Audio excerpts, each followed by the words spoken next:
Kita duduk garpu boleh periksa dahulu garpu ni, maksudnya garpu biasa buat kita makan kat rumah. Ya. Okey. Jangan tutup mata. Ada tak garpu ni?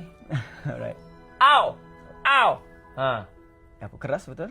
Okey. Okey. Okay, so kita pegang hujung macam tu, pegang hujung, lepas tu kita goyangkan macam tu. Okey, goyangkan and kita bayangkan.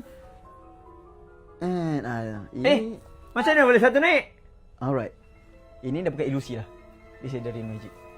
So boleh check, pegang, dia ternaik macam tu kan. Tadi dia macam ni, sekarang kita angkat macam tu. Itulah seronok sangat orang dia tadi. Cuba. Alright. Cuba Okay, bayangkan. Okey. Kita buat lagi sekali. Okey. Yang ni saya takkan lari daripada pandangan anda semua. Okey, So, okey. tegak kan? Dia tegak macam tu lah. Okey. Kita perlukan tiupan muas, boleh? Boleh?